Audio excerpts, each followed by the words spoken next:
good with you, brother. Keep it short.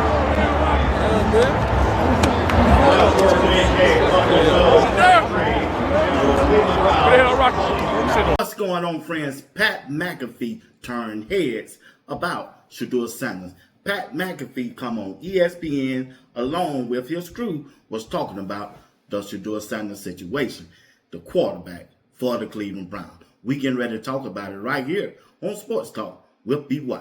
Let's go.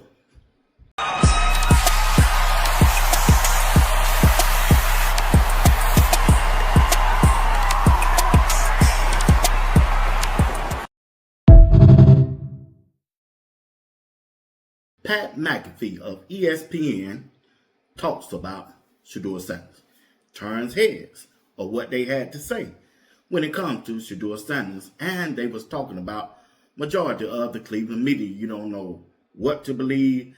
They saying this, they saying that, they pushing their agenda, but we all know what we see on the field. Shedeur Sanders is a baller.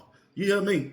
Now, Shedeur Sanders didn't get the reps during training camp, nor preseason, nor during the regular season until he was announced to be the starting quarterback when Dylan Gabriel got injured. If you can imagine, if Shedeur Sanders can get a whole offseason, this dude will be dangerous.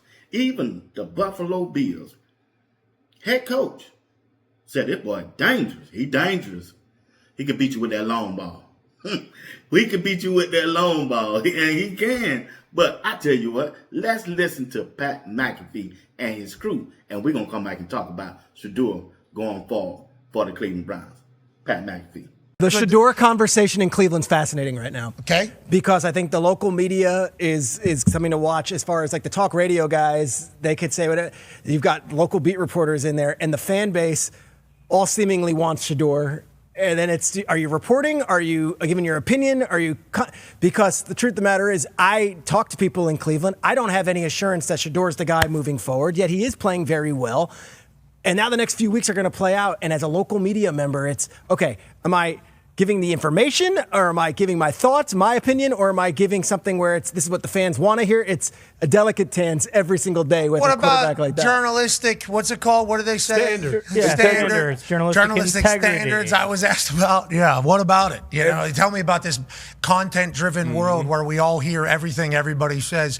What's this? What's that? Who are you making happy? What things are you leaving out of the conversation just purposefully because of it might be an easier landing of the plane? I mean, there's a lot of shit going on right now in reporting as a whole, but certainly in the biggest stories like Shedeur in Cleveland. I just gave Shedeur as an example. It could be any of the 32 No, but teams. That's a great example. That's a great example. That is a great example. Especially in Cleveland, because we haven't really cared about anybody talking or what they say in Cleveland or people watching the games or anything like that. But every post-game press conference, it seems like he has to, be the grown-up in the room and answer the question like it's like, hey, was this the right decision to go for it on 4th and 2? Should have been a wildcat, a two-point conversion. And to Shedeur's credit, just like I talked about Caleb earlier, he handles things like a 10, 12-year vet. It's the same with Shedeur, and he's kind of been under that spotlight for his whole life. That's Pat McAfee and Peter, and they were just in there talking about Shedeur Sanders. You never know what you're going to get from the media when it comes to Shedeur Sanders, because everybody got a different agenda when it comes from Shedeur Sanders. They know Shedeur Sanders got a big following, and some of these guys just out there trolling, y'all. I'm just going to be honest with you. They just out there trolling because of Shedeur Sanders' name and his popularity in the sport right now. They trolling. They just trolling. If you just looking at the plate on the field, let's keep it on the field. Everything on the field. And if you can't tell me by looking at Shedeur that he's not a NFL caliber starting quarterback, you're a troller. You get the proper surrounding around Shedeur like a decent. It ain't got to be the best offensive line. I'm talking about a decent offensive line. The Cleveland Browns offensive line is not decent. They're just not. They shouldn't even be in the NFL, you ask me. The offensive line that Shedeur is playing with yesterday should not be in the NFL right now. But if you can surround Shedeur with a superior or just a decent offensive line, Shedeur play will look better. The Cleveland Browns football team would be better because the issue is not the football program. They just don't have the confidence. They don't have the belief. They don't have that swagger. Shedeur bring everything that team needs. Swagger, confidence, and want to win. That's Shedeur Sanders. The Cleveland Browns coaching staff, along with Kevin, and the players don't believe they can win. And that's why Shedeur is fighting a uphill battle, because the organization been losing for so long, and that's all they used to. So when a good player come along, the Cleveland Brown media especially just don't recognize him. Listen to this video right here. I just think that the Browns in general just didn't really help him out a lot. And I'm going to get to a lot of different plays, and I just think he played pretty well for the time being. And when you do that, and when you have certain things that you need to get to play well, it just just sometimes doesn't look too good. Here's what I love, though. A little misdirection here. You have this reverse. Shedeur is handing it off, and I just want you to watch Shedeur on the block. Thought it was awesome, right? He's out there leading it. They actually come back to this play later in the game. Shedeur does the same thing, but just sort of, hey, get in the way. Called a butt block, man. Once again, Shedeur Sanders played good. He just don't have the supporting cast to go with him. A offensive line, a good coaching staff, a good running game, decent wide receivers who will bust their tail to get over, and when he throw them the ball, catch the ball. And when he do get that supporting cast, he need to spend the whole offseason as the #1 quarterback. Don't try to trick nobody. Don't try to fool nobody.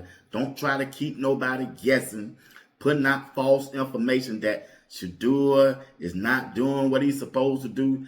Dylan Gabriel is better than Shedeur Sanders. Joe Flacco throws a better ball than Shedeur Sanders. That's what was all coming out of Cleveland media, which we know that was a lie. You can't sit here and tell us that Joe Flacco nor Dylan Gabriel is a better quarterback than Shedeur Sanders. You can't fool nobody with that.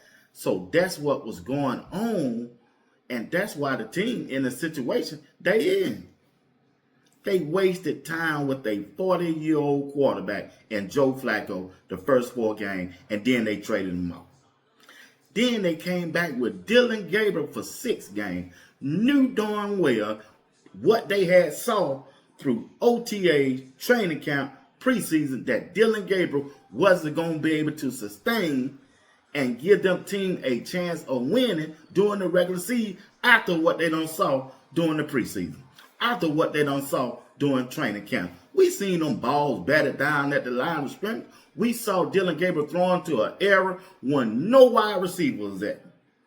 So if he doing that in training camp with no pads on, what did they expect him to do during the season going up against another team defense? So the Cleveland Brown head coach, Kevin Stefanski, put this all on himself. All on himself when you got other players on the team trying to take care of their family, trying to get a starting position, trying to get that next contract, trying to put enough good work on film so just in case Andrew Berry don't want to keep them, they can put their films out there for another team. But they wasted it messing around with Joe Flacco and Dylan Gabriel when they know they had a young bull down now at the bottom of the field where they chose to put him and say they developing him and say they gon', oh, have mercy, Jesus. Say they just gonna wait and redshirt him for next year. And now he the starting quarterback with an offensive line, second and third string. And then they want to worry why that stadium is empty. Where all the Shedeur fans at? You really think Shedeur fans, when they come out there to Cleveland, sit in the cold when you 3-9?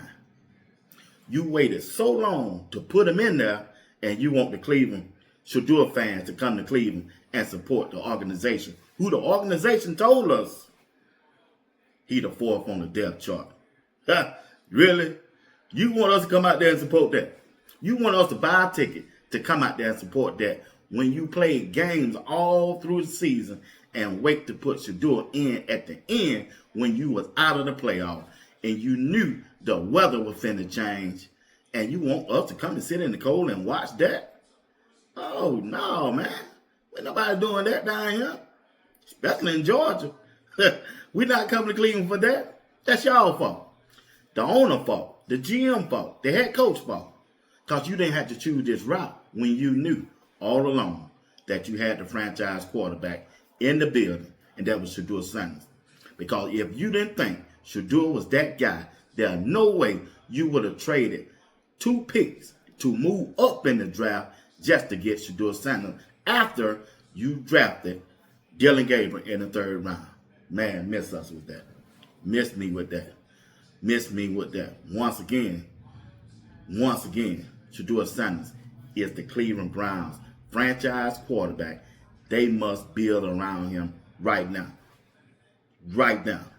They must be sitting down planning to see what they can do in this upcoming draft to build around Shedeur with a good offensive line, good wide receiver, another running back, find you some cornerback and some safety and a linebacker, and let's see what Shedeur and the Cleveland Browns can do go forward. You can be competitive next year. You should be competitive next year, no matter what. I don't care how young they going to be. I don't care how much experience they don't have. It doesn't matter. I promise you, if you draft some old linemen, some offensive linemen in this upcoming draft, they will be better than what you rolling out there with right now. That offensive line will play better than the offensive line that you rolling out right now with Shedeur Sanders, because they playing like trash. No way that number 68 should be on a NFL team after what I done saw for the last 4 weeks. No way. You can't convince me that. Now, whoever did the scouting on him, whoever did the evaluating on him, man, it let me know y'all don't know what y'all looking at. It let me know the warning sign was already there when you draft Dylan Gabriel in the 3rd round. You letting people know you don't know what you're looking at. You letting us know that you don't know how to evaluate talent. Whoever chose that, and the word out, it was Kevin. And that's why Kevin, in the shape he in now, he could lose his job at the end of the season. Black Monday is coming up in 2 more weeks. 2 more weeks, Black Monday is coming up. The organization going to have to decide on, do they want to keep their head coach or not. And the way he been operating and the way he have did for the last 2 weeks, 2 years, the way he had carried on for the last 2 years, he don't deserve to come back. He gave up play calling 2 years in a row. He chose a quarterback in the 3rd round, Dylan Gabriel, 5'9", left-handed, Hawaiian, and he had performed and lived up to his expectations yet. He haven't. And this your guy.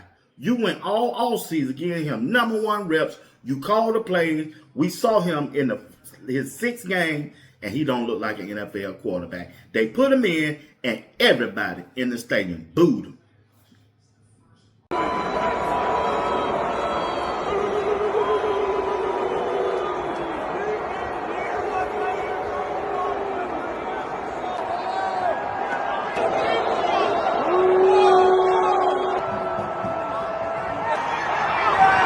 They booed him. They booed him. He going to have to get out of Cleveland, because you can't fool the Cleveland fan base. You can't fool nobody who covering Cleveland right now that Dylan Gabriel was that right choice. You wasted a 3rd round draft pick on a quarterback. So my advice to you, this upcoming draft, don't waste your number 1 draft pick on a quarterback. You got one. Let Deshaun Watson Bag up Shedeur. He on contract. You can't cut him. If you do, it's going to hit 80 million on your cap. So he's there for this year, for upcoming next year. Let him serve the upcoming next year. And after that, you can do what you want to do with him. Let him go. But right now, you got to make a wise decision. And that wise decision is to go forward with Shedeur Sanders. And I promise you, you won't go wrong. You just got to give him some help. Once again, ladies and gentlemen, you watching Sports Talk. Well, be watching. You got to do me a favor, do me a solid. Hit the like button. Subscribe to my channel if you haven't subscribed. Hit that notification bell to let you know whenever I go live or drop the video. I'll see you later on tonight at 8 p.m. Eastern Time for the live show. I hope you come over because we really want to see you there. Georgia, stand up in the house. State of Georgia. Yeah, State of Georgia. Put it down in the comment section. State of Georgia. Rise up. See y'all later on. Peace. Wizard.